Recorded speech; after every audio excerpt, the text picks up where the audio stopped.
Yo, what is good, YouTube? Welcome back to another JC2K video. In today's video, we are going to be opening up the Invincible player option pack that you get for opening 3 Hall of Fame boxes in NBA 2K25 My Team. Now, the Hall of Fame boxes themselves that I opened to get this pack will be posted tomorrow, so y'all can watch that video then. I will kind of spoil it by saying they were not good, and so this needs to be a really great Invincible to halfway even justify spending $300 on packs. It's kind of ridiculous.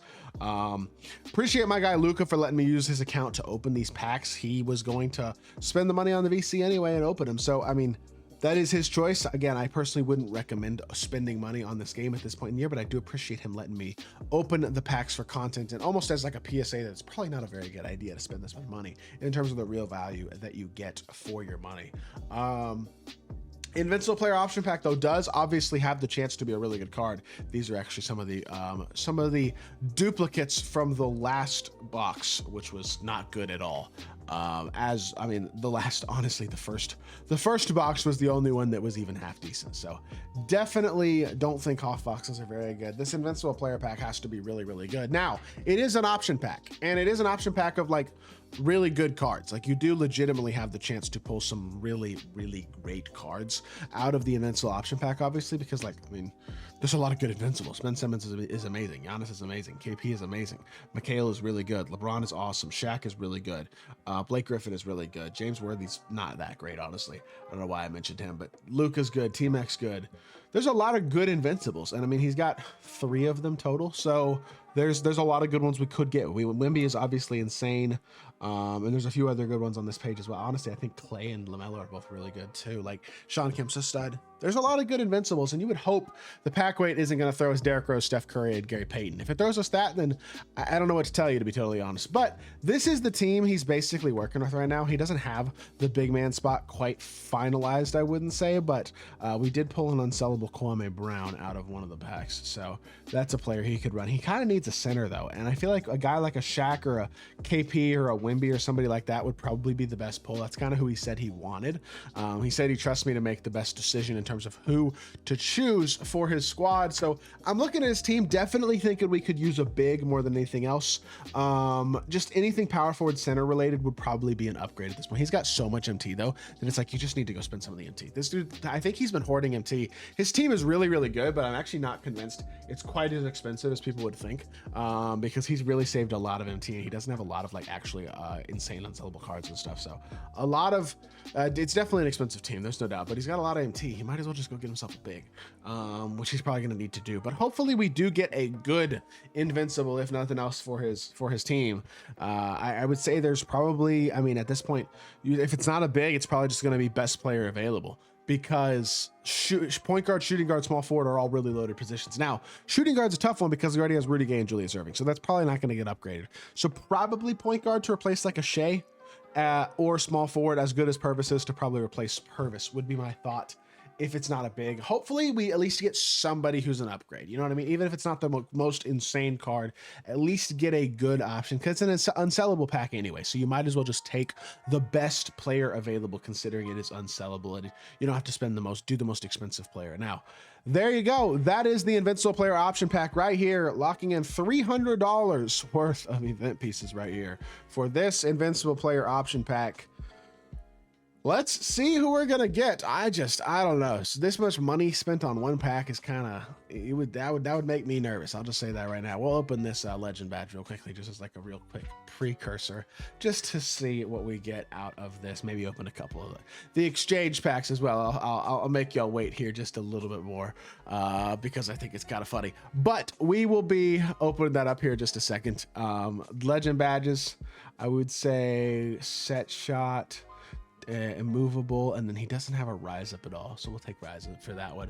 I won't open the other 2 legend badge option packs. Let's get into the Invincible pack. Let's see who we're gonna get. Show me something amazing. Wemby, KP, Shaq, that's who he said he really wants. Give me somebody awesome.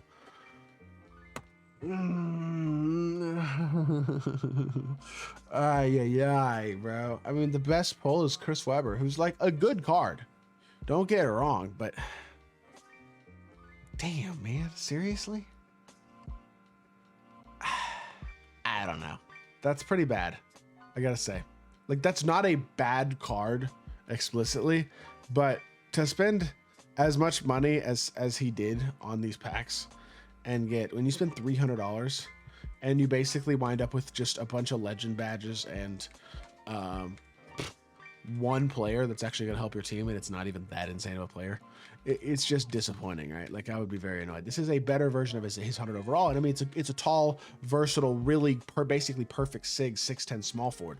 Awesome card. The jumper's a little inconsistent though, and I think that's probably a real criticism. Now, do I think he's actually pretty good? Yes. I'm not like, I will say I wouldn't sit here and be super mad about this.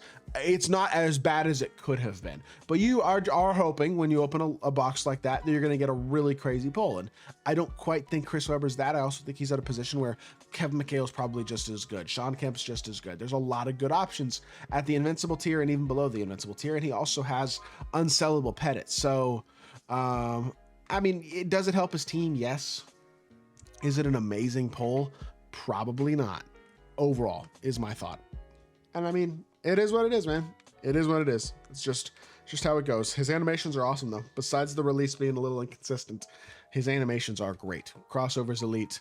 SIGs are really, really nice. I mean, I'm going to do a gameplay on this card, and I actually think there's a pretty good chance I like him a lot because looks actually very good. He does everything that the 100 overall didn't do in terms of, like, he has the size up, he's got the behind the back.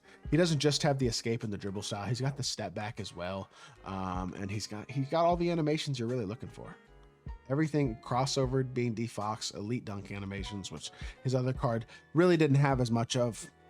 He's going to be elite. There's no ifs, ands, or buts about that. I don't know. I'd be interested to hear my boy Luca's reaction to this. I would probably be disappointed initially, but is it an upgrade? Yes. Is it as good of an upgrade as you would hope for? That is probably a no. And again, that's the biggest thing to me, where it's like, you spend $300, you just feel like you should probably get something among the very best cards in the game. And I just don't think when your best option is Chris Webber, that's that. You know what I'm saying? That Worthy card is literally just a slightly better version of his 100 overall. That card is not good. He's basically, actually, he's just his 100 overall with a better jump shot. I think he's got the same SIGs. And D Rose is the worst Invincible, and it's just $300 for those options is disappointing. It just is, and I would be frustrated if I spent my money on that, because y'all can tell C-Web's jumper's inconsistent, and maybe I just am inconsistent with it myself, but it does feel, it felt better on Oscar Robertson than it does on C-Web. I'll say that. Maybe it's a height thing or something, but for whatever reason, the Oscar upper with Patty Mills base just is not as smooth as Patty Mills base is on other jumpers, and I'm just not very confident or consistent with it. So it is what it is. That being said, that is going to do it for the video. I hope y'all did enjoy. If you did, make sure you hit that like button, leave a comment, and subscribe. I'll be back with more 2K content very, very soon, and I appreciate y'all. Peace.